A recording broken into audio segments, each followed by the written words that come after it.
So I'm on the Conservation Advisory Committee at the zoo, so I'll bring it up with folks that I know there about getting a little more action on the beehive. So, Awesome.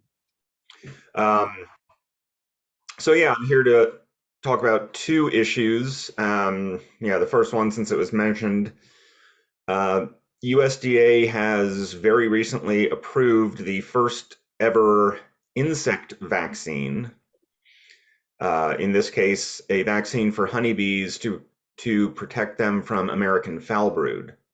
The vaccine is put in a food source, some type of like a sugar paste, and the bees feed on it, feed the brood, and it's just antibodies, or rather, I think it's from the bacterial derivative, so harmless to the brood, but it does expose them to the bacterial proteins, and they start producing the antibodies to protect themselves from the American foul brood. So this was just approved within the last few months.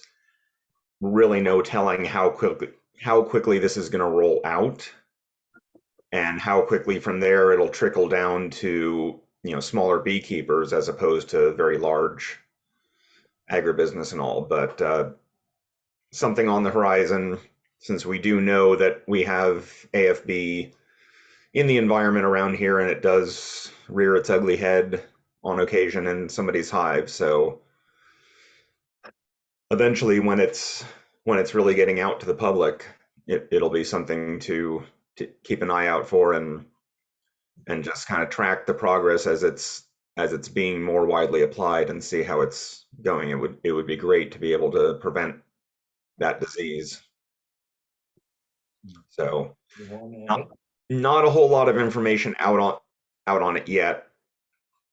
So, but I'll keep the club aware of any new information that I get. I will pass on. Thank you. That's exciting. Could I ask? It's first time ever for a vaccine for an insect, so very interesting.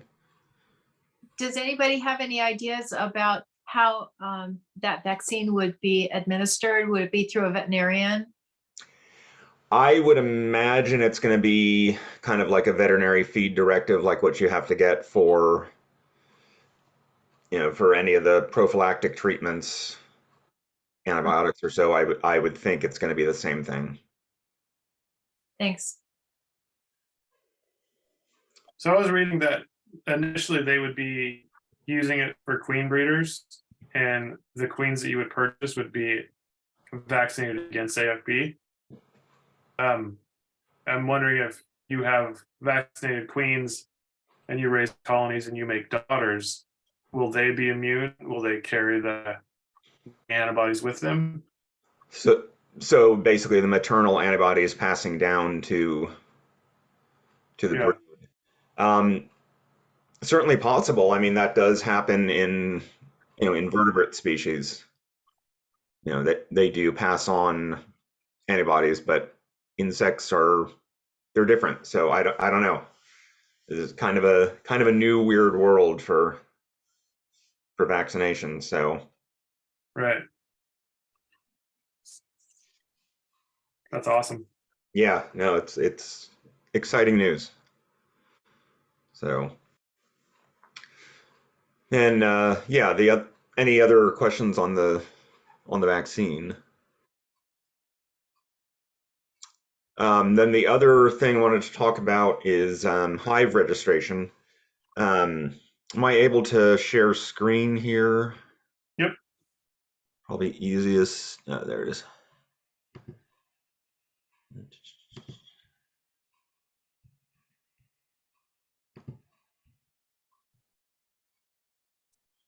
Okay, so this is the Ag Department's homepage. Is everybody able to see? Yep. Okay, so this is the Ag Department's homepage. if you scroll down through under helpful documents, there's various beekeeping related. For those that want to do their own through BeeWhere, so that this link here will open up into the BeeWhere program. Let's see if that'll work on share screen here. Yep.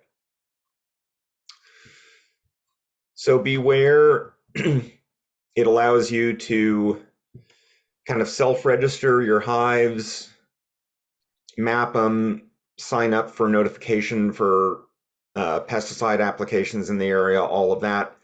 And it's the information that's contained there, the only agency that can view it is your home county or any county that you have bees registered in. So I can go in and see your information, but state of California cannot, other beekeepers can't, pesticide applicators can't.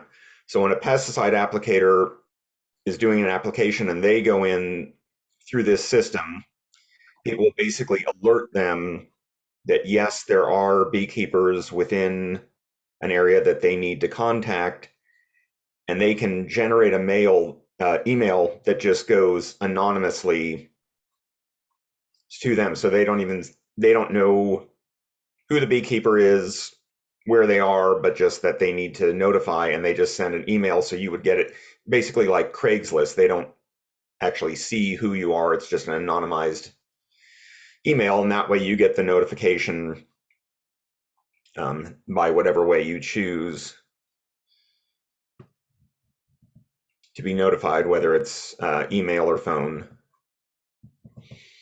And hive registration, it's important so that we, at the county ag level, we know where hives are located in event of something like foul brood, or when we had small hive beetle, we're able to quickly locate, nearby hives, know where things are, be able to contact other beekeepers. So it's a pretty easy system. I don't know. I know several people have done self-registration. And once you're in the system and you've got everything, you can just each year go in, update, change the number of hives or hive location, change any information. It's, once you've got the account, it's very easy.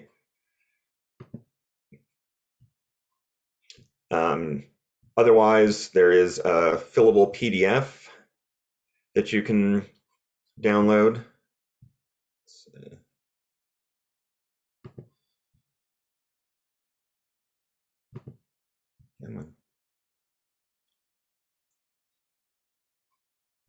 Not wanting to open. Oh, there it is. That's not going to show great, but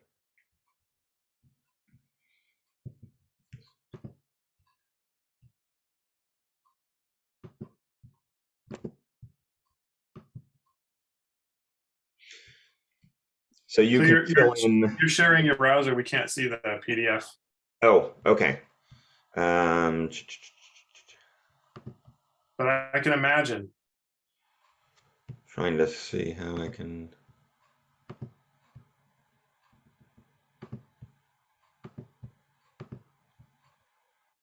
Okay. But you can fill out the PDF and mail it into your office, and then I will enter the information into BeeWhere, and you'll get an email basically with your account information. And as well, there's information, links to state law and various other for honey producers and all that on our webpage. So kind of a lengthy address, but if you just Google Humboldt County Agriculture, it's probably the fastest way to get there. David, can I ask a question? Yeah. So, wait, I forgot what my question. Oh, yeah.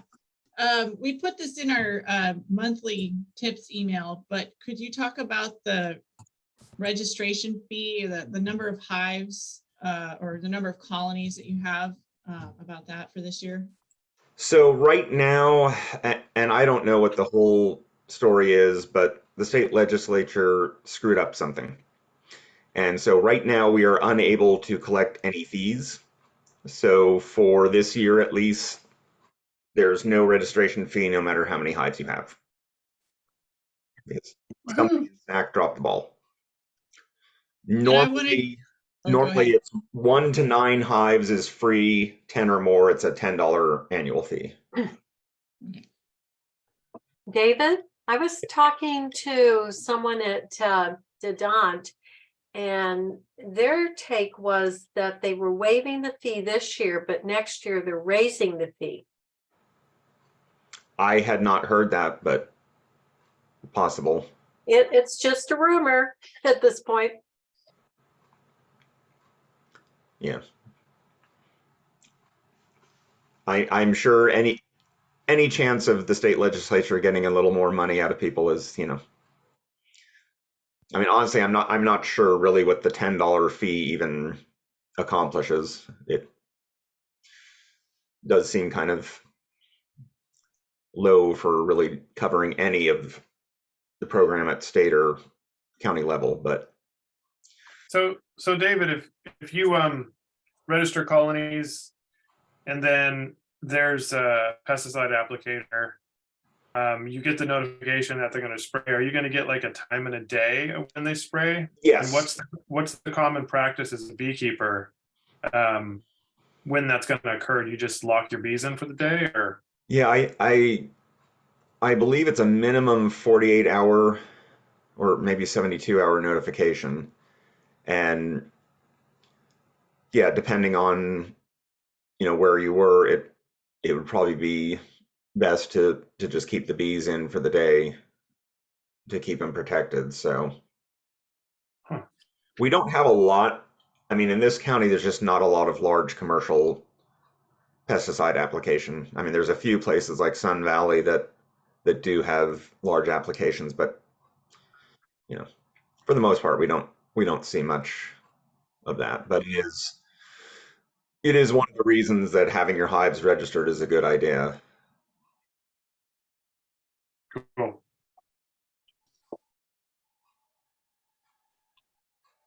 Awesome. Any other questions? I don't know if this is like stepping over the bounds of privacy, but do you keep track of how many colonies there are in Humboldt County? Is there a way to know that? How many registered colonies? I could Yeah. go through the database and count them up. It would just be pure interest. It's not important. I was just curious if offhand you Yeah, I mean it doesn't give me any kind of stats like that. I would have to go through, you know, every beekeeper and see how many they have. Oh, please don't do that. Yeah. I want to know how many bees are how many hives are a mile around my apiary. That's what I want to know.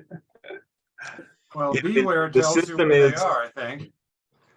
The system is set up to protect the privacy of beekeepers, so that's why the information is protected. And we have had questions about that in the past, and it is actually exempted under state law from any type of Public Information Act request. So That's good. Okay, I got a question for you. yeah, Easy one.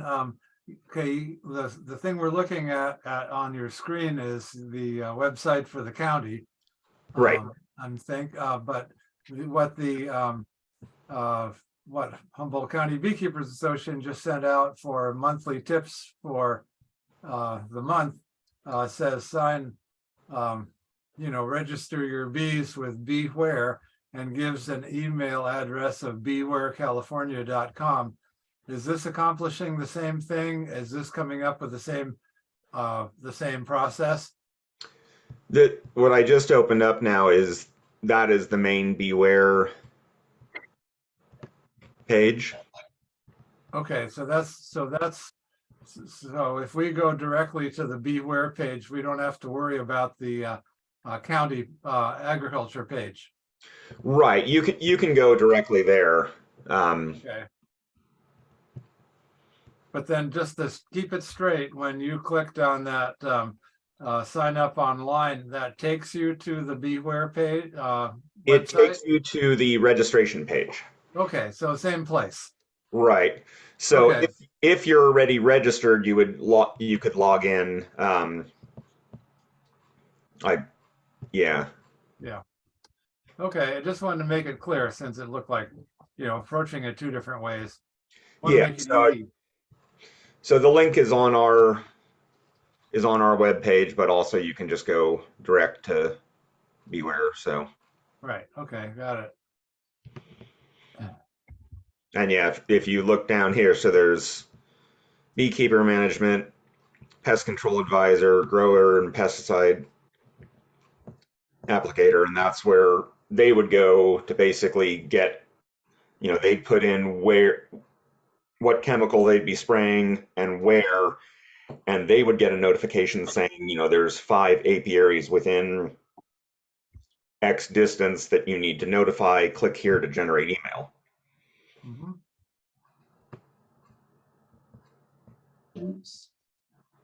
And for those who have larger numbers of colonies, are you going to talk about, being able to get an operator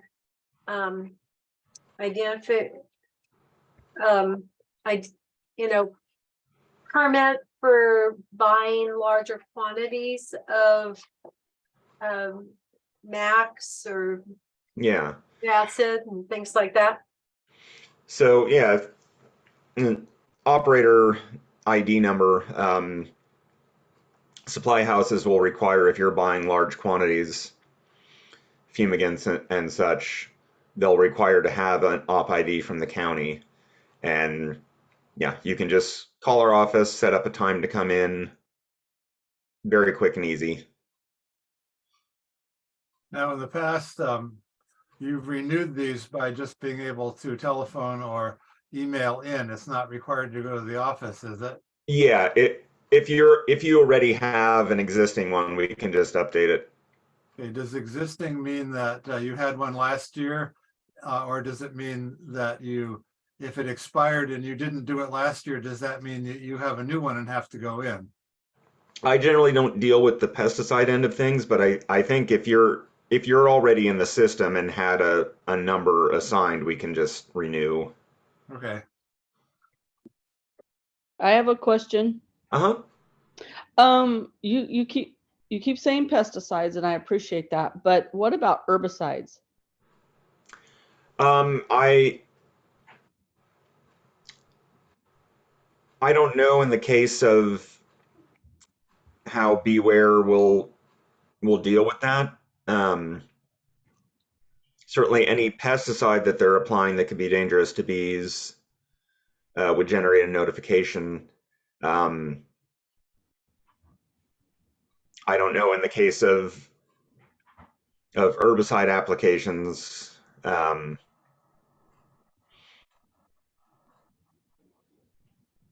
Well, for instance, Roundup is an herbicide, correct? Correct. Okay, so like, in the case where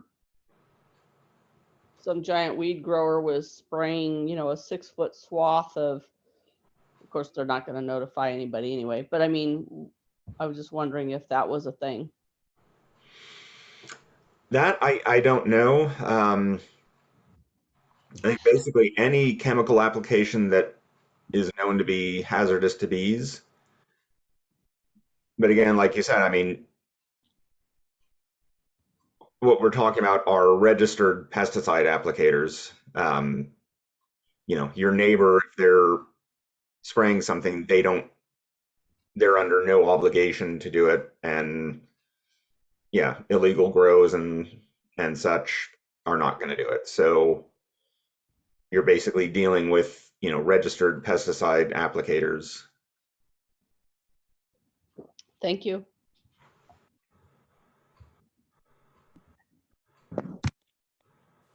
Any other questions? Is Field Watch and BeeWhere, is that the same thing? Field Watch, that I believe they've actually suspended that program for now. Okay. Uh, Well, I do know that that BeeWhere was made especially for beekeepers in California to protect protect our information and confidentiality, whereas Field Watch has no confidentiality.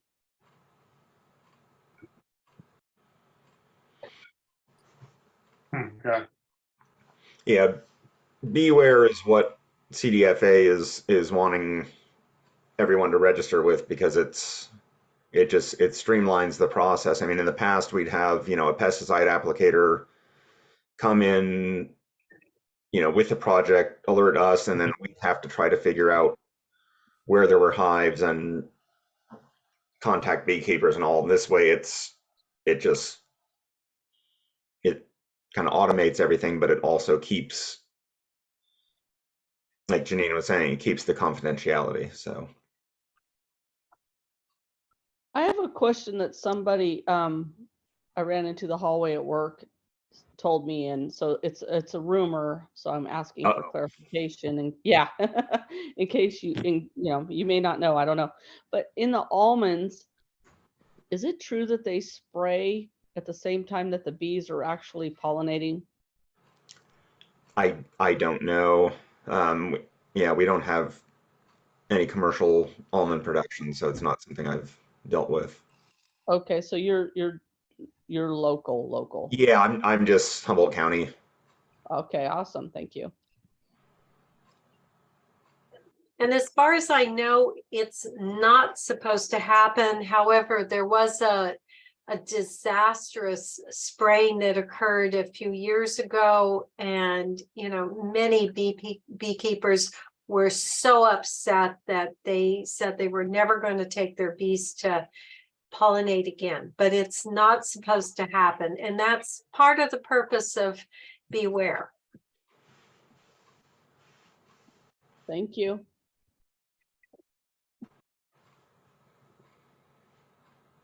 David, Awesome. I have a couple, remember we talked about a couple other things. Can you quickly go over some of the ordinances, not in detail, about some cities and towns have ordinances yes. about beekeeping? So Humboldt County itself does not have any type of beekeeping ordinance. But Eureka, Arcata, and Rio Dell do have city ordinances. So if you're within the city limits there, you need to contact. In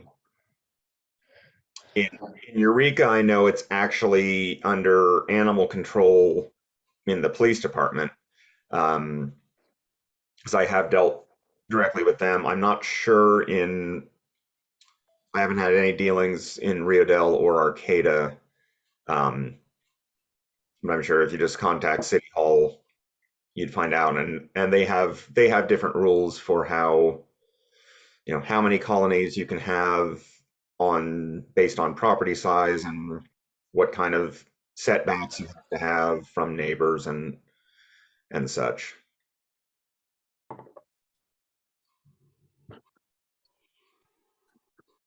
And we're Awesome. trying to get some type of like a best management practices guidelines at the county level. Getting anything into law is very difficult, but having some best management practice guidelines out there, because I do deal a few times a year with kind of the angry neighbor calls, with somebody keep having problematic bees that are swarming in their yards, and if they're outside of those cities, we just have no authority. So You'd like us to work with you? Is that what you're saying? yeah, we had done some kind of back and forth online trying to get something, some basic guidelines to put out there, recommendations. It doesn't really carry any any legal authority, but it at least puts the information out there for the public. So if some new beekeeper comes along and they're hopefully exposed to that and take it to heart, because we don't want, we want bees, we want people to keep bees, we don't want bad beekeepers that are upsetting the neighborhood and giving beekeepers a bad name, is what we want to avoid. Yeah. And I think we also want to avoid having any kind of real laws established that restrict what we can do with bees. So it behooves us all to be good beekeepers and to work with you on the good management practices. Yeah. But it sounds like what you'd like is a flyer that you could hand out. Yeah, something along those lines. I know I had worked with John and some others to get some stuff out. We kind of need to pick back up on that and just see kind of where we are and what we can agree to for guidelines.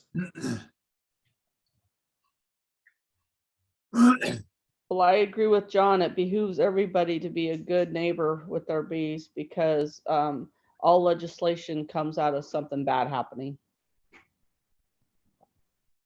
Yeah, and there are some people that just don't want beehives in their neighborhood, but some of the complaints I've gotten and when I have investigated are really bad beekeepers that don't know what they're doing at all and don't care, basically. And it just, it's bad for the bees, it's bad for the beekeeping hobby.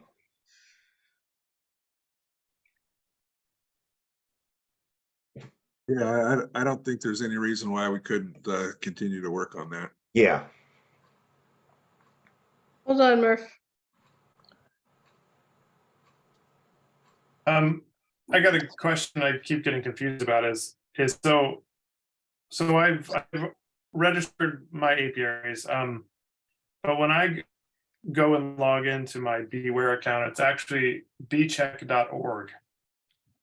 And so but it's the same system. So if I go to BeeWhere, my login credentials don't work. Very weird. California.beecheck.org is where I go to log in to my BeeWhere account. Huh. Hold on. I'm not aware of that. Huh.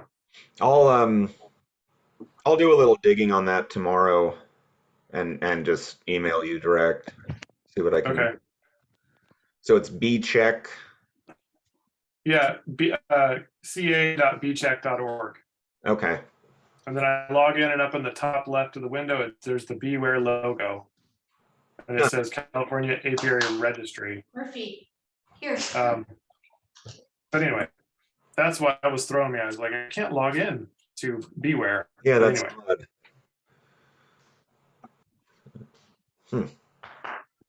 Okay. You okay? Did you hurt yourself? Look Okay, out, Murphy's loose. Sorry. I think I muted the wrong person. Is it any more questions for David? Yeah, I have one. Oops. Go ahead, Hank. Hank, David, you have established a protocol for American foul brood. Can you explain what that you have tests available and that you have contact with the Humboldt County Fire or with the Humboldt Bay Fire Department? Can you just elaborate a little bit the procedure that you have established or kind of what procedure you want to take? Yeah, so at our office, we do have on hand the quick tests for both AFB and EFB. So if somebody does suspect foul brood in their hives, they can bring it in. we'll test. And if it is a positive for American foul brood, we'll help facilitate the destruction of the hive and then getting a veterinary feed directive so that other hives can be treated in the area. And yeah, some more rural landowners have space where they can burn a hive on site. Those living in city or smaller property or so don't have that ability. So I did arrange with Humboldt Bay Fire at their training center out near the water treatment plant. And they were very helpful and allowed us to bring a hive out there and burn it contained on site there.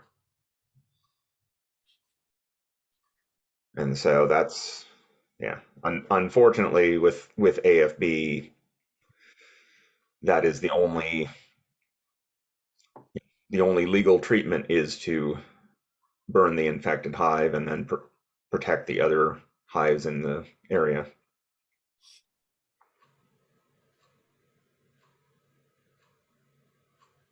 Thank you. Mhm. Anything else? Any more questions for David?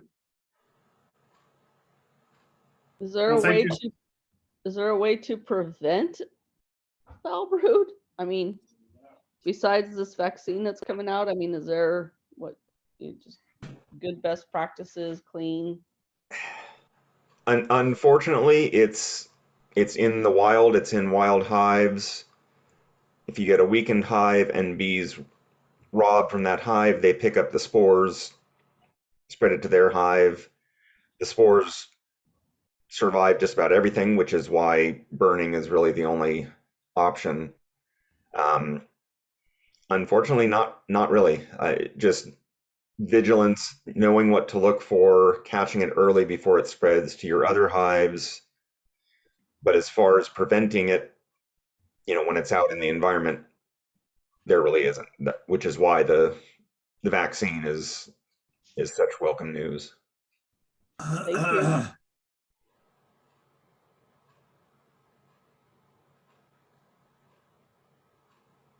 Any other questions? I had a question regarding just the vaccine, and maybe you said it and I wasn't listening. What's the likelihood of it getting down to the beekeepers, like small beekeepers, not the commercial beekeepers? What's a timeline? I know you can't project it specifically, but is this something that's just going to be for the commercial beekeepers in the beginning, and then maybe 10 years from now, the beekeepers like us will get it? I hope it won't be that long. But yeah, I'd say it's going to be the big commercial beekeepers starting out. It just depends on how much production there is and how quickly it's accepted. But I would expect it's going to be minimum a year, probably 2 to 3 years before it trickles down. But Would this be a preventative thing that we're because feeding our bees this on a regular basis, like a vaccine would be for a human prevention, or is this something different? Do you have any ideas of what they're expecting of the commercial beekeepers? I don't know in that regard.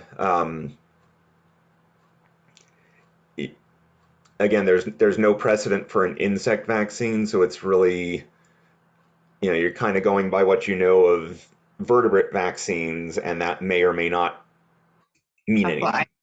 Yeah. So it's kind of a hard thing. Shot in the arm? I'm sorry? It's not a shot in the arm. Yeah. Tiny little needles. Yeah. A shot in the leg. Yeah, there were some cartoons on that, the needle in the arm for the bees. So thank you. I'm going to put you on the spot. I just thought you might have some further information. Just curiosity. I basically know what little has been, reported on, and hopefully when it does make it to commercial beekeepers in California will be able to get more information from CDFA to be better, better knowledge base and have some idea when we might be able to get a hold of it. So. Sure. Okay, thank you. I'm so grateful that you came tonight. That was really cool. Yeah, thanks, David. Yeah, you're very welcome. Thank you. Thank you, David. You really are a friend of beekeepers. Well, thank you.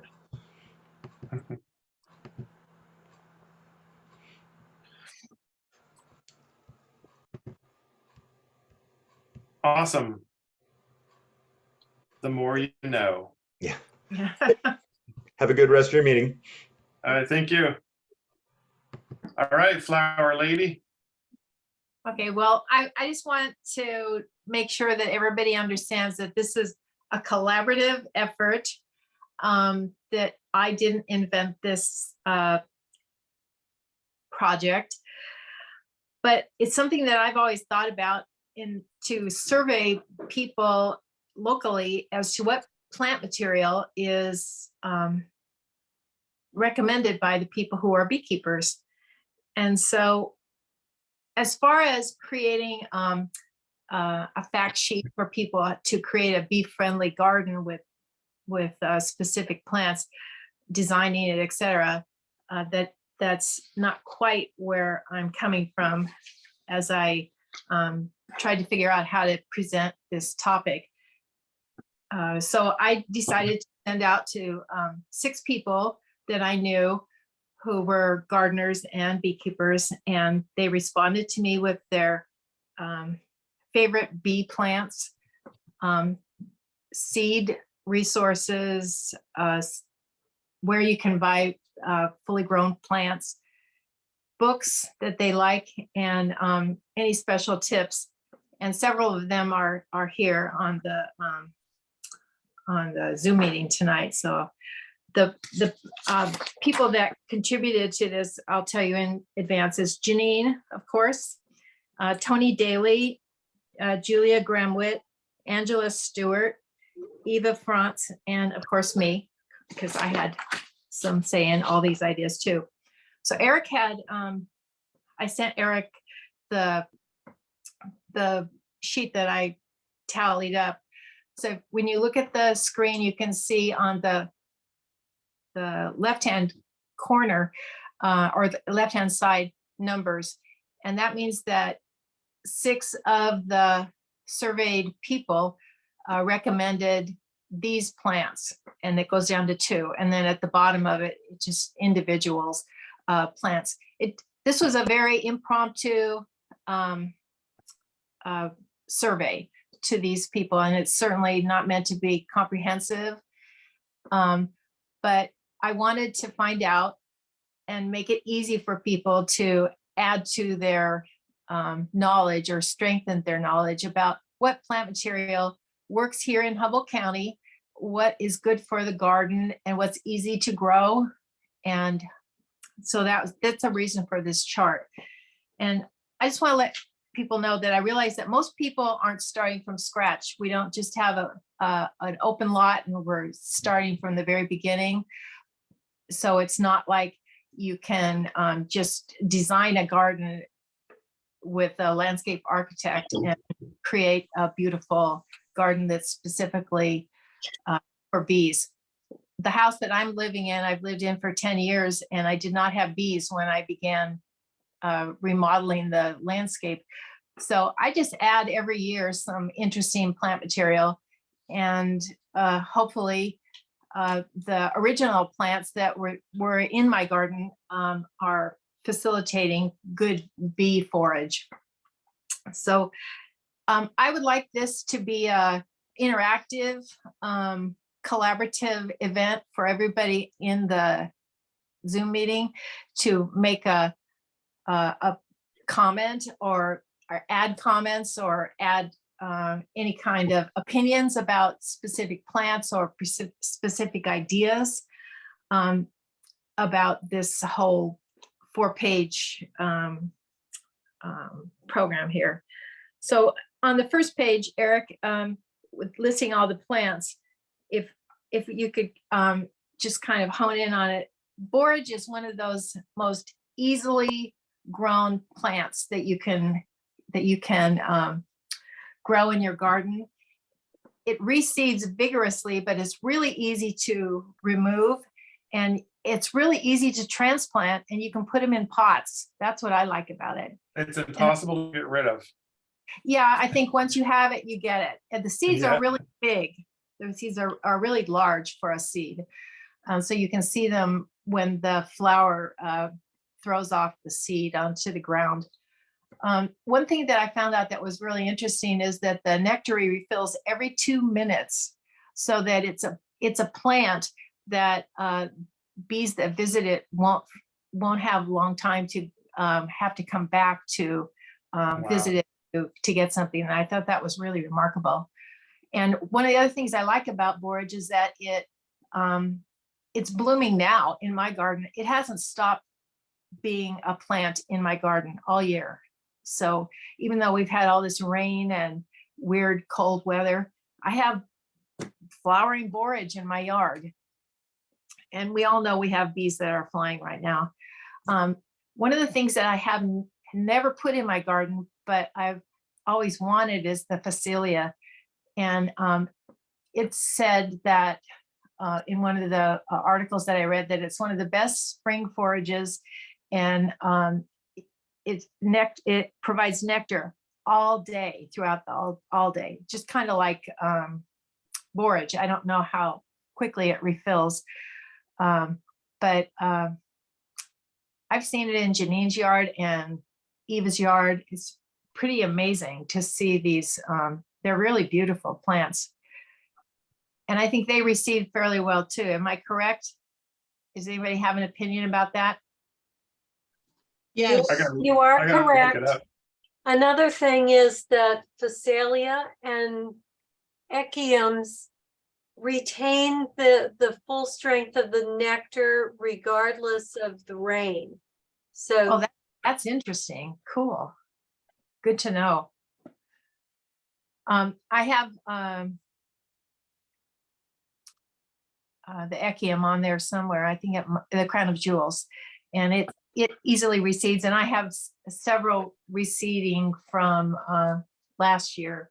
Hopefully they'll grow. One is only about 5 inches away from one of my colonies, so I have to move that one. I don't know if it will move very easily, but it's really beautiful. I hope everybody understands what a crown of jewels is. It's like about a 6-foot spike of pinkish flowers that bloom in the middle of summer. It's really, really amazing.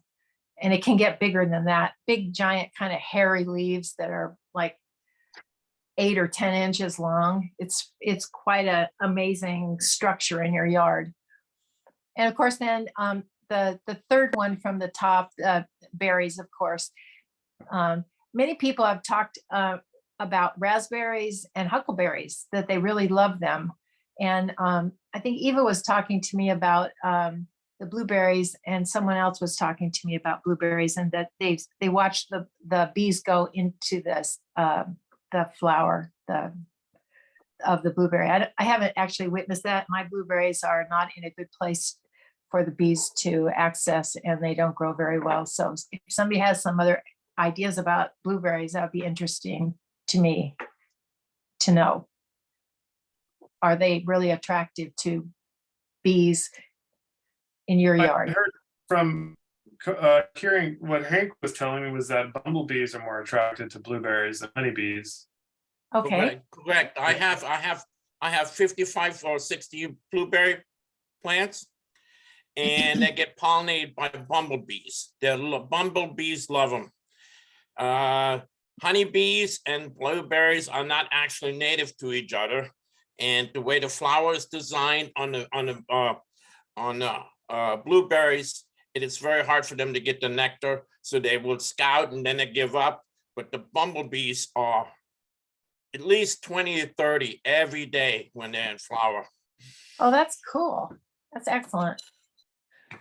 I have grown sunflowers a couple of years, And one of the respondents, I think it was Julia, mentioned that it's really important to make sure that you get sunflowers that provide pollen, because some of these hybridized fancy sunflowers don't produce a lot of pollen. Oh. So make sure that you evaluate that. Does anybody here have an idea of how to determine that? Does it say something like that on the seed packages, or does somebody have an idea? I don't. First, I've heard of it. Chris, I've seen in seed catalogs that it'll say pollen free. And so I usually go through and put red X's through those varieties. So that I don't make a mistake and buy pollen free sunflower seeds.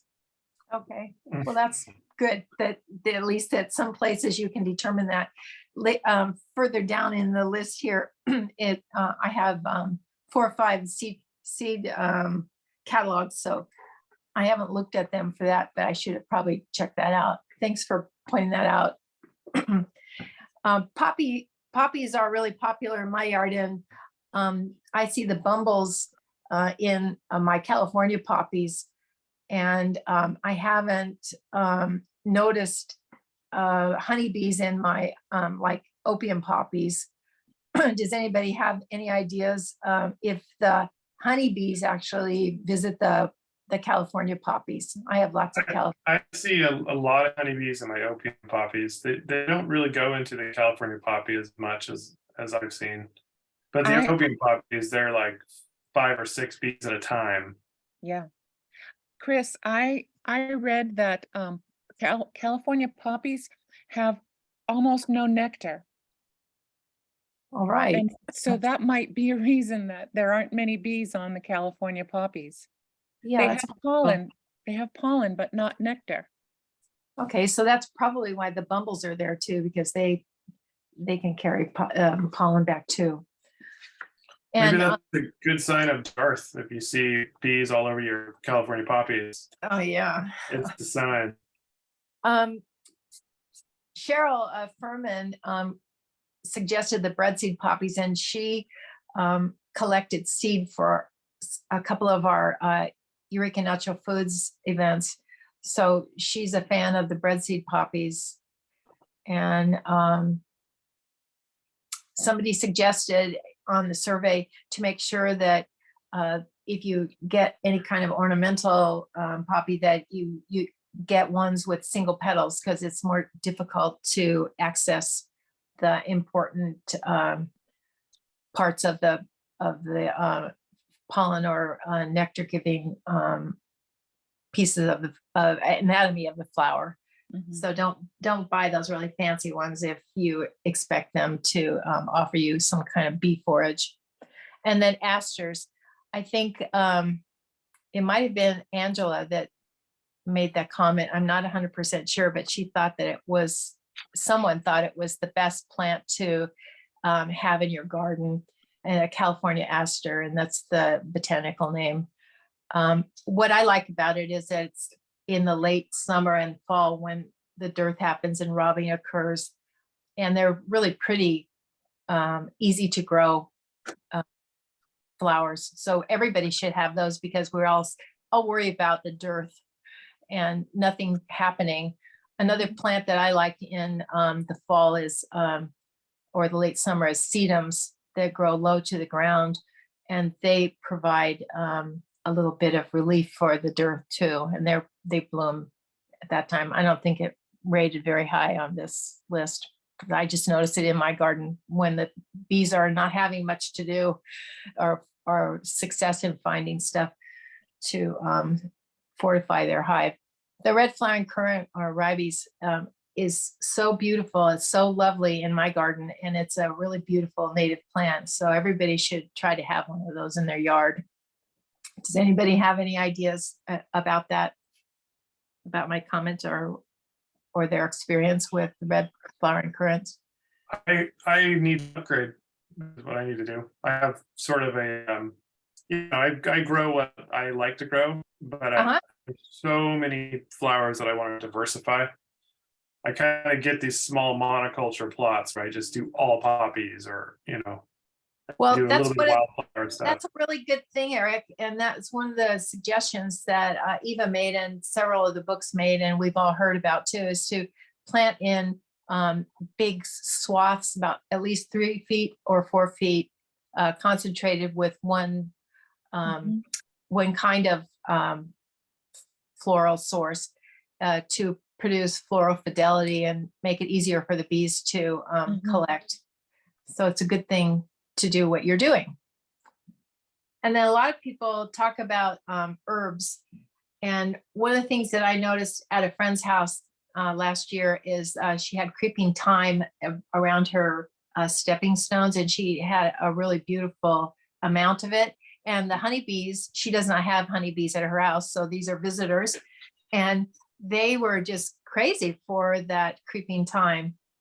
So does anybody have any ideas about the other herbs? Oregano is great. I let my oregano flower, and it's next level. Yeah, Oh, cool. it's awesome.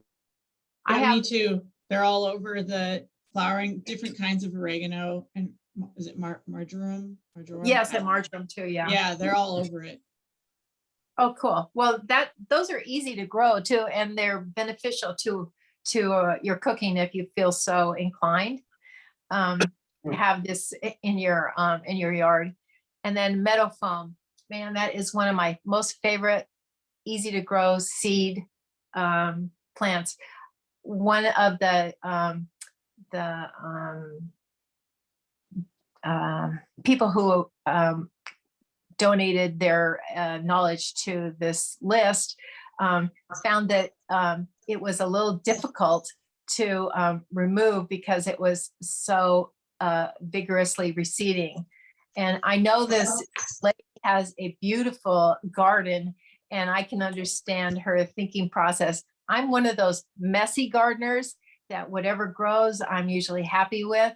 And so I'm delighted always to find my meadow foam growing when it recedes. So I don't have as much trouble worrying about it because it doesn't grow as wonderfully as I put it. But it also gives, I haven't been witness to it, but a marshmallow flavor to the honey. I bet Janine has had. Oh my God. It's one of my favorite honeys, and I'm so happy to hear that it grows well here because I'm planning to plant it. Oh, cool. I had to buy my Limnanthus in seed form online. I couldn't find any in the any of the local stores when I first found out about it. Do you have any suggestions, Carrie, where you get your seeds? No, I haven't gotten seeds yet. So that's good information to have. I've just gotten the honey at ENF and it's delicious. Oh, cool. Does it live up to its? It does. Oh, cool. Excellent. Janine recommended it during the class last year, and so I bought some, and it is exactly as delicious as she said. Well, Yeah. she's the lady that introduced me to the flower. I was just really blown away with how cute it is. It's a ground cover, maybe I'm guessing about 5 inches tall, with a spike of a yellow yellow and white flower. And it's very delicate and pretty, and it's just a really cool plant to have. Ceanothus or California lilacs are one of my favorite plants of all time, period. I just love them. And they come as ground hugging as a couple inches off the ground to 10 or 15 feet high. So one of the contributors thought Dark Star was a cultivar that she really liked. They come all the way from white to pale blue to really intense dark blue. So it's a really nice, very drought tolerant native plant, and it grows very well up here as well as in Southern California. It's very wide ranging, easy to grow. What is a killer of it is too much water. So you wouldn't want to put it anywhere where it gets boggy. Heaths and the heathers are something that I have a little bit more experience with.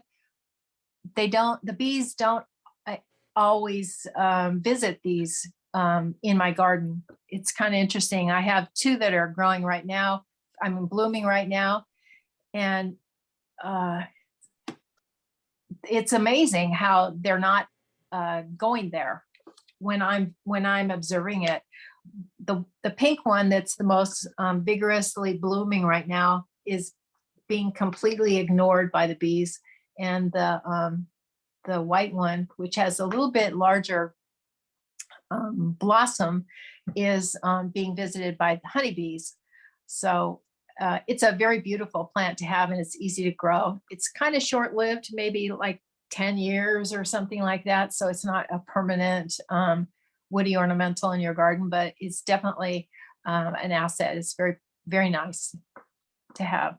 And the Kalunas in the summer, they get visited too, and they're as varied as any other heather. Does anybody have any opinions about the ericas or the Kalunas, or even the Debecias? I didn't put them down. I have 0 heather. Yeah, I'll just comment that blueberries and huckleberries are in the heather family. Right. And all those bellflowered plants, I don't think are top, they're more of a bumblebee I agree. than a I honeybee. I have seen the honeybees on the ericas, so there may be a not as unpleasant access for the honeybees. At least the one variety that I have 2 giant bushes that don't need to be sheared. So maybe it has something to do with that. I don't know the answer. Yeah, the depth of the bell, how far in. Probably. I bet Yeah. you're right, Amelia. One of the things about heather or Kaluna honey is that it has a different texture. It's thicker, and it crystallizes more. And in Europe, according to Hank's conversations that I've had, that in Europe, they really like it to be crystallized. It's not as popular to have it liquid like we like it in America. So maybe that's part of it. But Kaluna heather honey is very unique. They put hives down in the moors, and then they extract the frames after the bloom ends, so they know that it's heather honey. I thought that was interesting. I think they do that with Tupelo and other specific unique honeys. Does anybody have any other ideas? Looks like Donna's on my screen. I don't know if she's speaking or not. I have lavender all over my garden, and a lot of bees visit that. It's very pretty, but I don't know if it really adds any value to the flavor of honey. Does anybody know that? I don't think so. Okay, and one of the things I like about rosemary is that it has a really long bloom time. It blooms in the winter in my yard, and I have it in the shade and in the sun, and it blooms in the summer. It's just kind of an amazing plant. So it should be part of everybody's garden, in my opinion. It allows you to have that opportunity to have a little bit of elongation in your garden. And then we talked about Echium, crown of jewels. That's really amazing. Reseeds everywhere, though. I don't have a lot of experience with cosmos while I had bees, so I don't know if anybody has an opinion about that. They're pretty. I like them, and they're easy to seed, so maybe that's a good thing. And if other bees visit them, it's good. I'm having a little bit of a brain fart, but somebody brought goldenrod up to me to give out for one of the prizes. She grew it from her yard. Celeste. I got one of them. Celeste. Yes, Celeste. And it gets rave reviews and in the books. one of the advantages is that it's a later summer blooming plant, kind of around where you have a lot of the dearth occurring. So it would be a good plant. It looks like it grows like with runners. So it would be something that would be like one of those over the fence type plants. If you can't find it in the nursery, you can certainly get it from a friend. And I have yarrow in my yard and I love it. It's beautiful. The bees love it and they land on it. It's kind of has a small domey but tiny flowers. And it's a pretty feathery leaf. It's really a nice addition to any garden. It doesn't really get out of hand, although it can get fairly large. A lot of people like catmint and Tony. Is that the same as catnip? Yeah, it's Okay. It's the Pita. It's in that same Yeah, family. my bees love that stuff. Cool. Yeah. Do you have it in pots or just growing in your ground? I have so much catnip. It's sort of like we planted one plant like 6 years ago, and there's catnip in little spots all over the property. Oh, cool. Well, And that's no. the cats enjoy it, and the bees enjoy it.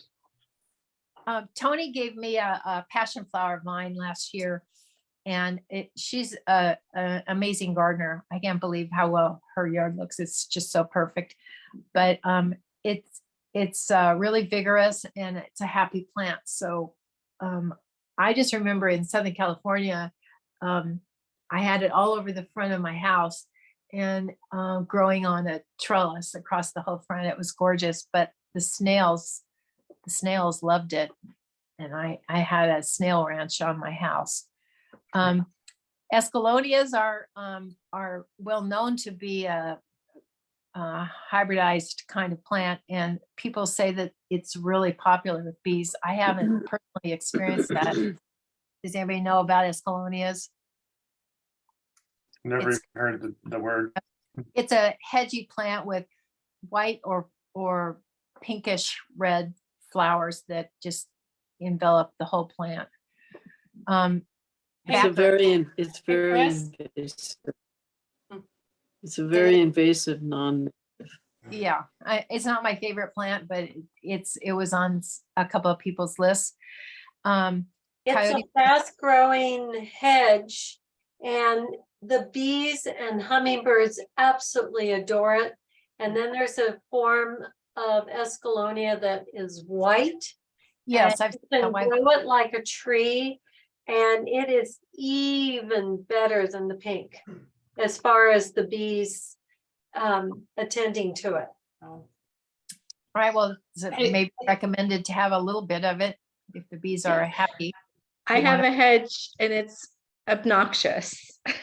I keep it trimmed back so much that it rarely flowers for my bees. I might give them a chance this year. I don't know, but it's really, it's a force to be reckoned with for sure. All right. Hey, Chris, Yes. Chris, I just wanted to jump back to cosmos for a minute. Yeah. Just, you mentioned flowers that, that cover or supply pollen to the bees during the dearth. And we have found that the cosmos come mid to late summer, and they will stay in my yard until like mid-November. Oh, that's excellent. So in the bees, we find them on the cosmos a lot when you're getting, it's moving toward getting cold. So. Okay, that's a must be for me. I'm going to put that in because I think they're so pretty and they're so easy to grow. They And are, yeah. They bridge that end of the year zone is really important in my book. That's where my gap is. I don't have much going on in my yard. Alyssum is kind of like one of those. Oh, I mean, we got to go to Baccharis first. I'm sorry. Baccharis gets really high reviews in the books. I don't have any personal experience with it, but the fact that it's in late winter. Does anybody else have some ideas about their Baccharis? Baccharis, it grows pretty pretty much all over the place. It's a native. It's one of those ones where it's like it's everywhere and you don't realize what it is until you know what it is. You're like, oh, this is everywhere. But there's a male version and a female version. The female version has kind of white tips this time of year. That's the seeds. The female version will seed, and the male version is the one that has the pollen and little teeny tiny flowers. You have to look really close to see them, but you'll keep an eye out and you'll start seeing it everywhere. It's a good sturdy plant. Thank you, Angela. Native, and it is very, very, very good for bees. Cool. Well, definitely we need to have it. And the fact that it's a native is another good one to put on the list. Alyssum is something that I constantly just throw everywhere because it's low growing and it has a very interesting floral fragrance that appeals to me. And it's easy, the white one I'm talking about. I have grown the yellow, which I think is a different genus. I'm not 100% sure. And of course, there's the pink and purple ones, but mostly I grow the white ones. And it's a plant that grows all year in my world. I have some that are just kind of like weird. They want to grow. They're not flowering right now, but I can see the little seeds that are coming up. Does anybody have experience with the alyssum in their world that they've? It's invasive. That's a pretty invasive plant. A lot of these, I'm feeling a little, I don't want to knock anybody or anything, but I feel like when we're considering these plants, we really need to research them and be very responsible with some of them, because some of them can get really atrocious out in the environment. Oh, that's not a problem. I think that's an important concept to consider for sure. It depends on where you are too.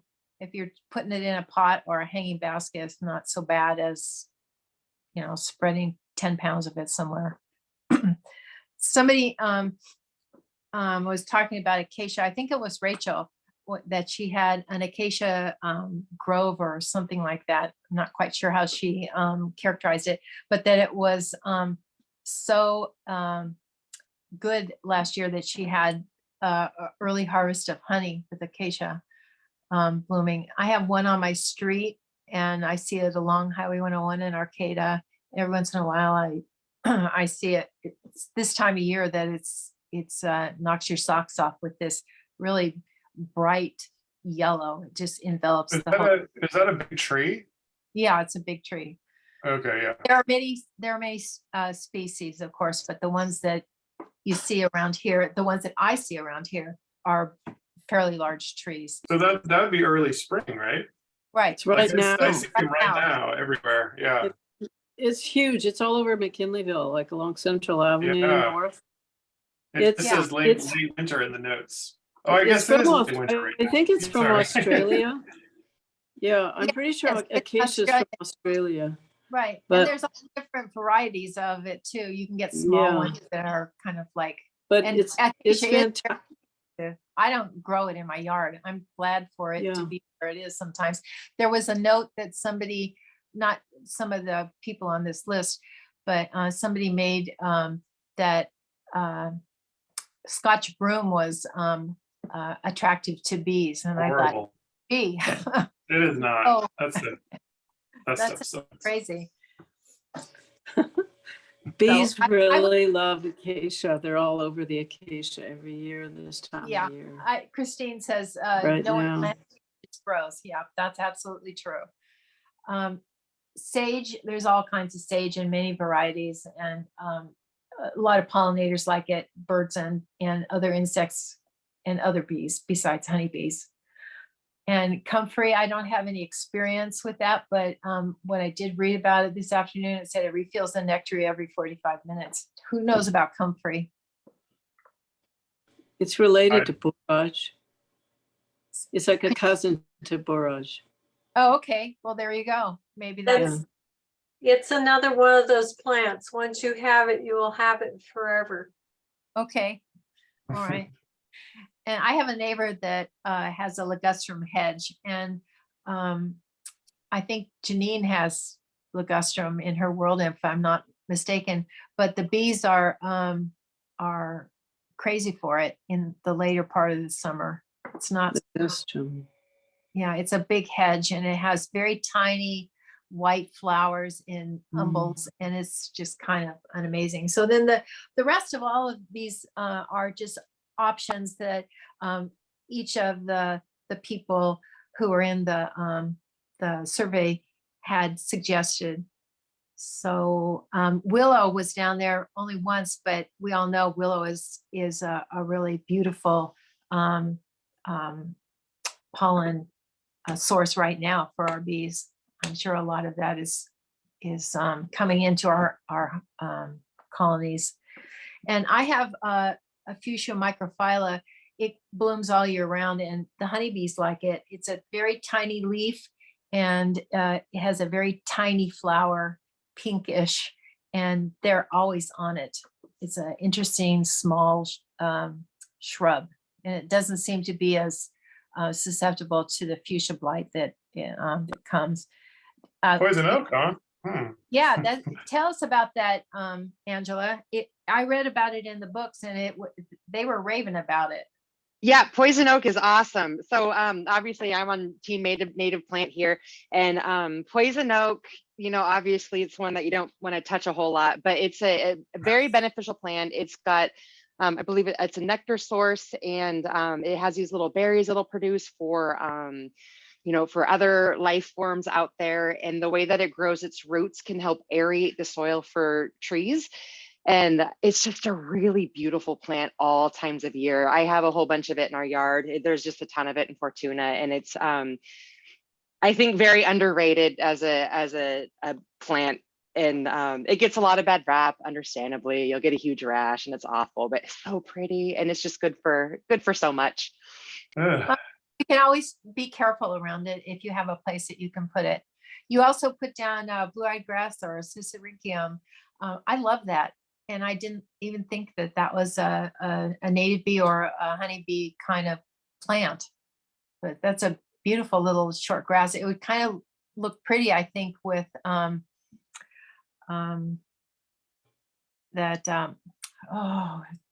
one above. I have a hard time thinking about it. Meadowfoam. I think those would be pretty together if they had compatible growing situations. I don't know if they do. The blue-eyed grass is a little bit later in my yard. The meadowfoam is a little bit on the earlier side, but blue-eyed grass is really, it's kind of an evergreen, and so it's got these little. If you can get a low growing variety, and there's like a 1 foot tall, and there's some different colors you can get. I think there's a white one and a yellow one that loves water a lot more. But the purple one, the low growing, it's really easy to divide. And I just like the smaller, spikier one. And I had a whole bunch of it at my last place, and the bees just went crazy for it. They were on it all the time. You just have to be careful where you walk. Okay. Does anybody have anything? There's clover here. I always wanted to put a little clover. Actually, I had a question about that. If anybody's done clover successfully, because I tried planting crimson clover, Alsike clover, and Hubum, but the deer pretty much macked it. And that was sort of a comment on are any of these plants particularly deer magnets? Because I've got, like 7 itinerant deer here. So I don't get away with much, but I see a lot of things on this list look like they would not be very palatable for deer, which is awesome. I imagine the passion flower vine wouldn't last very long, but a lot of I grow clover. What's that?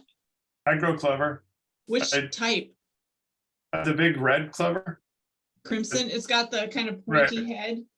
Yep, and then I do that as a winter cover crop. And I never see honeybees on it. It seems to be bumblebees. Oh, okay. Yeah. But then I just till it into the earth when I'm done with it. Yeah. And then I had another question. So Eric, did you say we're looking at meeting in person next month? Yeah. Is anybody interested in bringing seeds to share just at the meeting? Yeah, why not? I think that's a great idea. Yeah. This is the I time of think- year, part of the reason that this was a program suggested is that we need to, as gardeners, if you care to, think about what you're gonna want to have for your bees to forage on in the late spring and summer. And so this is a time to plant your seeds and get ready to plant them. So yeah, I think that's a great idea, Mary. That's Anybody interested in dahlias? I know they're not a bee crop, but no, they are. They're supposed to be great dahlias. Dahlias are supposed Really, to be, or the flat ones, not the real complicated ones. Okay. No. Oh, do you have some really nice ones, Eric? Well, my dad's a From your breeder, dad? and so he's downsizing, and so he has so many tubers. I'll take them. I'd be happy to Dahlias get. are beautiful. Okay, I'll see what he'll get rid of, and I'll bring it Yeah. to the meeting. I'll take dahlias too. I Okay. have some really amazing oregano that I dug up from my place in Willow Creek up on Brannan Mountain. And I don't know if it's Greek oregano, but it is really potent. And I brought some and planted it right behind my apiary in McKinleyville. And they love it, and it blooms in the late summer. And I'm going to be digging some up and getting starts from my new place. So if anybody's interested in oregano, a really nice oregano, I'll I'll take bring that. some starts. Yeah. I also have this really vigorous calendula that I planted from seed about 4 years ago, and it just won't quit. It's pretty easy to manage, but it's also really fun to just let it go in your garden. It's got so many different. So I'm going to be digging up starts of those too, if anybody's interested. Okay, that's good. Maybe I'll come over and help you, Amelia. Okay. Maybe bring some stuff to the meeting. That would be excellent. I used to belong to the Orange County Horticulture Society, and every meeting we had a giant table of raffle plants. Oh yeah, great. So the tips are pretty easy to look at. I think that we all want to use good quality organic soils, and you want to make sure that you don't use seeds that are coated in neonicotinoids, and you want to make sure that you use good practices. That you don't want to start your seeds and then ignore them. You have to make sure that you take care of them. I use a heating pad sometimes, or I use a dome on my little seed packages. I mean, my seed containers. I don't know what other people do. Tony had this comment that the best starter mix she ever used was called Jiffy Seed Starting Mix, which is organic, and that she bought it on Amazon. Does anybody have any other suggestions or experience with that? I start in coconut. I start everything in little coconut pucks, and then as soon as they sprout, depending on what I'm doing with it, you can go directly put it in the soil, and it transfers really well. Oh, cool. One of the things that someone suggested was stagger the planting to elongate the blooming time. And that's something I always intend to do, but I just seem to never do it, but it's a good idea. And one of the other things that somebody suggested is to trade with your neighbors, and so that you're expanding your bee area, but you don't have to take care of it.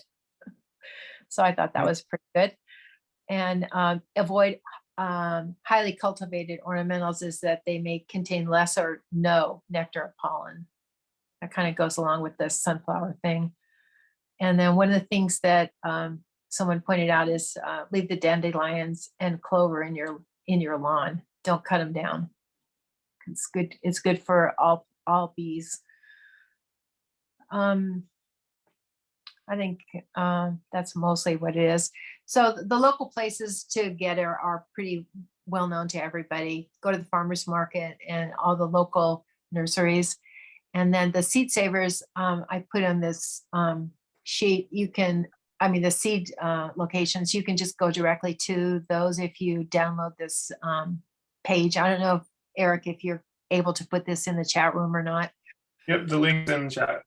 Okay, so you can go and check out all the seed places. And I listed what the Peaceful Valley Farm Supply had in the latest package that we had in our seed giveaway. So that gives you some more concepts. And then these are all the books that everybody suggested. Please look at them. I have several of these. Janine gave me some to look at. And some of them are interesting. I thought this Beekeeping in Coastal California with a monthly tutorial on the varroa management was interesting. Apparently Brad Woodward used that for his class that he taught. And it has a very interesting checklist every month, month by month. So that's a book that I'm interested in evaluating. The Bee Friendly book by Doug Purdy. I think he's from Down Under.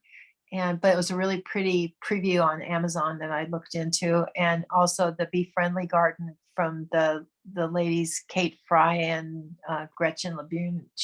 That looked interesting too. The Xerces book I've used all along. It's great. It's a easy, it has lots and lots of pictures, and it shows the areas where the bees, where the flowers grow, and they tell you what bees are attracted to them. And Xerces is a conservation type organization in Oregon, very nonprofit. So it's a great organization. And then the websites, they're all interesting. There's a UC Davis is having a class in April for gardening, and you can do it virtually, starting a bee garden. So you can register online. And one of my most favorite websites is Rusty Burlew's Honeybee Suite. And she has bite-sized articles. Every week she sends you an email with 3 issues, and you can communicate with her via email. That is a very scientific oriented website that's easily digestible. And she also writes a column for American Bee Journal. So you may be familiar with her and not know that she also has a she's a master gardener, and she lives in the Pacific Northwest. And then this UK website was interesting. It was kind of basic, but it had some interesting tabs. So you should go through that. And of course, you can always visit the Botanic Garden. They have native plants and lots of tours. Everybody should be a member of the Botanic Garden. It's a great place. And then this double-sided flyer is native and honeybee plants, and both sides. It's a small flyer, but it's easily accessible. UC Davis made it. And I was like, I thought I knew everything. Not really, but I was unfamiliar with the UC Davis Arboretum. I didn't know there was such a thing. So next time I go down there, I'm gonna go check it out. It's different than the Honeybee Haven, I guess. They used to have like a white flower garden or a moon garden. Oh, cool. That would be good. And then this little thing called Harry's Honey in the United Kingdom. What do bees see? The thing that really made me happy. It was a little 2.5-minute video showing flowers, individual flowers, in the way that we see them, and the way butterflies see them, and the way bee sees them with different lighting, and is fascinating. There may be 10 flowers that they show you, but the site itself was informative too. It wasn't just the video. So check that out. And Christine Casey has this little occasional newsletter called Bee Gardener, and you have to sign up for it. It's from UC Davis and Honeybee Haven. If you don't already do that, you should check it out. She endorses all kinds of things like roses and ceanothus and all kinds of other plants that you could easily fit into your garden. And then, la la la. I think that's it. Oh, okay, yeah, this was interesting. This was in, this is a 3-page list that Laura Dodd made. And it was in Janine's file that she lent to me. And so that's a more detailed list of plant material, including natives and native-like plants. So it's a good, more definitive source. And she is talking about Humboldt County. You know, we're not talking about Southern California. So you get more information there than our kind of truncated list, and it gives you specifics. So like Russian sage, if you want, you would have to choose the specific species there to get what she's talking about. Wow. So, Awesome. I like all these little resources. It was a fun experience for me to go through and kind of refresh and reboot my brain with plants. So I've been not doing that lately. So I'm grateful that Janine lent me that that list. I think people should print that out, keep it for themselves. Where is it that we can find this list that you're looking at? Eric, did you put that in the chat room? Yeah, if you scroll up on the chat, there's a link that says, here's the link to the file, and there's a Dropbox link. And if you think about the plant lists and the stuff that's on the list that we talked about, these are plant materials that grow here locally. When you sometimes books that aren't specifically focused towards the Pacific Coast, you don't have as good of a opportunity to grow them as well as they grow in the areas that they're more like the East Coast or the Midwest or something. They may be great honey plants, but they're not good for us. Does anybody else have other things to add or elaborate on about plants in their garden or their gardens in general? I just need to incorporate a little bit of that. And Well, yeah, that's the whole point. We just go through our garden and look and see where we have holes or where we have gaps, and we can just choose from some of these opportunities to fill it in. And nothing has to be permanent. You can always take it out. That's the wonderful thing about being a gardener. You can just one year you have a whole bunch of this, and then another year it doesn't work so well. So you get an opportunity to plant something new. That's yay, silver lining style. One thing that I found that's kind of fun that I would recommend is take a map of your area. You can find free maps everywhere, like Chamber of Commerce and local stores and that kind of stuff. And then just take a ruler and figure out, you know, the scaling, and then draw little circles, 1/4 of a mile out, a 1/2 a mile out, like a mile out from your house, and just walk around at different times in the season, and you can see what the plants are, what the bees are visiting, and it just kind of lets you know what's growing around in your area. I've been really enjoying doing that. And the Humboldt County Botanical Gardens, located on the CR campus over by the old Creative Arts building, they have some really fantastic displays, and I recommend going there as well to figure out what the bees are visiting different times a year. And it's free to see our students, it's free to see our employees. They've got they really maximize their space. They have a great garden out there. I recommend taking a little tour. Yeah, I recommend people join the Botanic Garden. It's a really wonderful asset to our community. I was on the board of directors for many years when it was a nascent idea. And if I might add something, I'm in contact with the Botanical Garden, the association, and they're talking about that we should combine, maybe at some time, have a meeting there and go to their garden. Oh, that's an excellent. In other words, all of us meet there and we go to the garden, and they would have people there, master gardeners, that would show some of it. So we're working on that. I don't know if we can pull it off, but as part of the education committee, Christine and I will go and see what we can do. They have approached us about combining some functions together. I love it.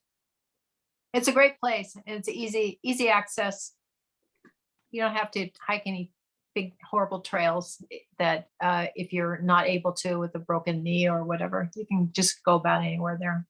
It's really pretty.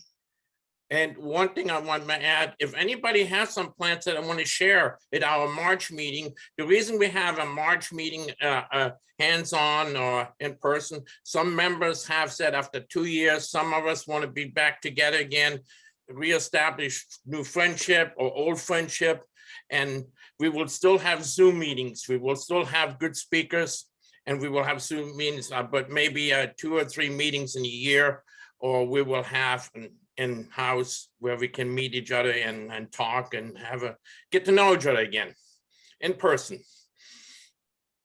Yay, I like that idea. I want to thank everybody who contributed. It's on the last page. And I think Tony's here. And I don't know if I already said this. I have a brain fart evening. I think I did. I already read all this. So thank you again, everybody, for participating and for the conversation and being so engaging and sending some more information to all of us. Thank you for presenting. That was Thank awesome. you, Christine. Thank you. I like that idea of people talking into action, and I like it. So thank you very much. Everybody has so much information and we don't get an opportunity to chat about it. And everybody gives a little bit of their expertise. And that's what's so fun about this organization. Everybody's so generous with their knowledge. Makes us all better. Awesome. All right. Did you, Hey. so prize wheel. Okay. So I'm going to share. Can you see the whole screen? Pretty sure you can. Okay, so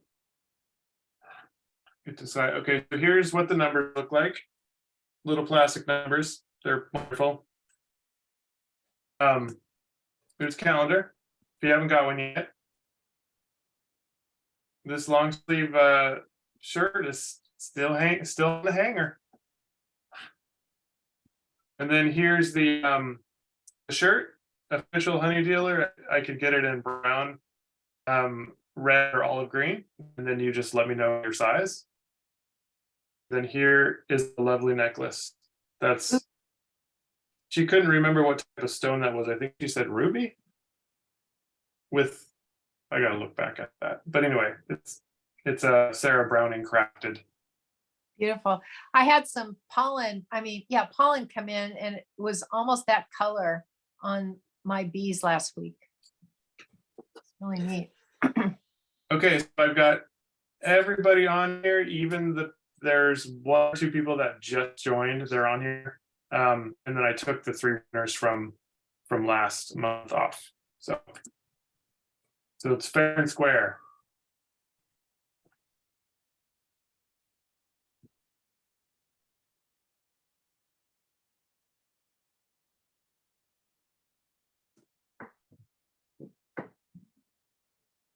Where's Robert? You not here?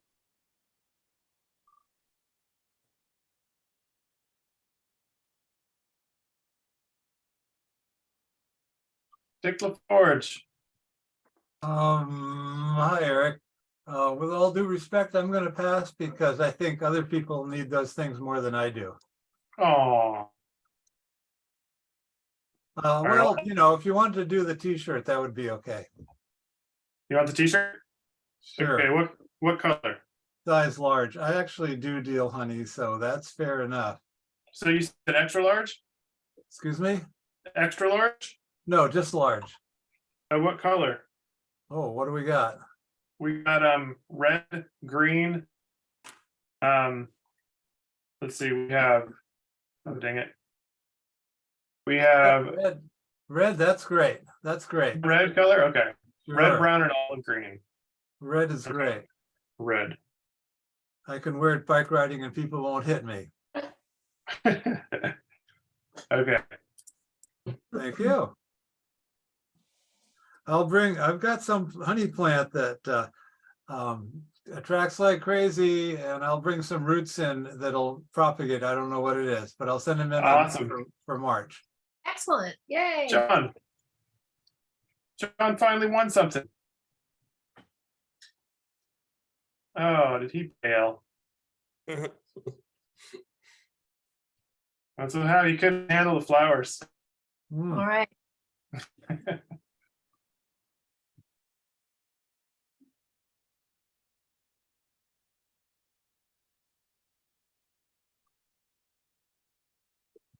John Carson.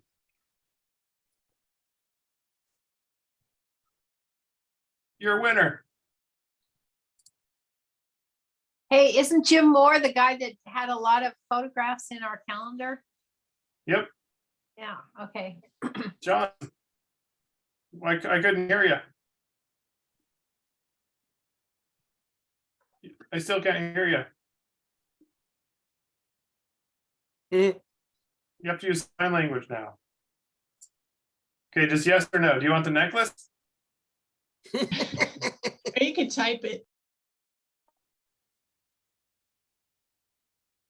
Large t-shirt. There's no more t-shirts.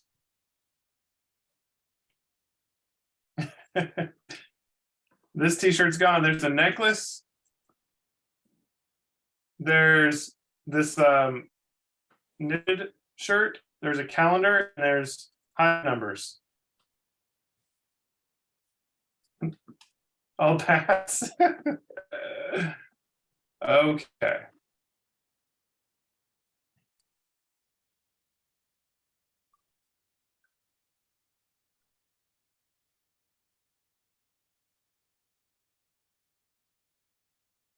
Oh, Mary. Well, Hey. I dilly-dallied, so I would like a calendar, please. Oh, okay.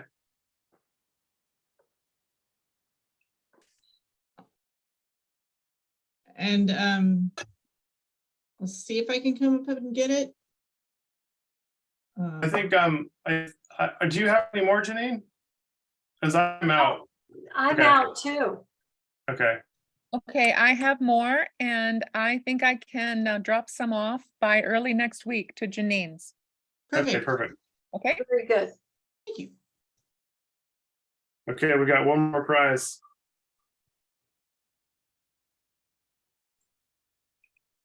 We have real prizes at the next meeting. Nancy. Nope. Okay. It's a lot easier when there's not 80 members.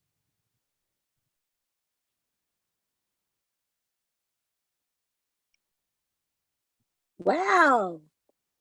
Sorry. What size is the knit thing? I don't know, Janine, do you remember? I think it's a small. Yeah, it's either a small or a medium. Oh, well, we'll try. Let's try. Okay, Say what? good. Good. You want the shirt? Yes, please. Okay. And that's Lori.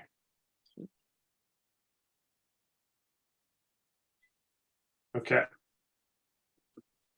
All righty.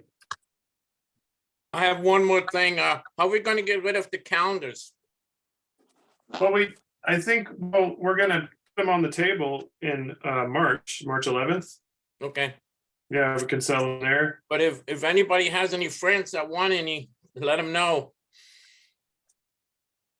Yeah, the first quarter is almost over. yeah, we have, not quite. We have about 10 left. Oh, cool. Uh-huh. Yeah, we'll go through They're those so quick. pretty. Thanks for doing them. Yeah, that picture of Missy B is worth it, even though January is over. Yeah. Really Yeah. She's cute. gonna keep January all year. Yeah, she submitted the most photos. Yeah. She submitted like 25 or 30 photos. Awesome. It was a great meeting, and thank you, Chris, for all Oh, you're the plant information. Thanks for putting out that great email. That was super duper. I think you guys outdid yourself.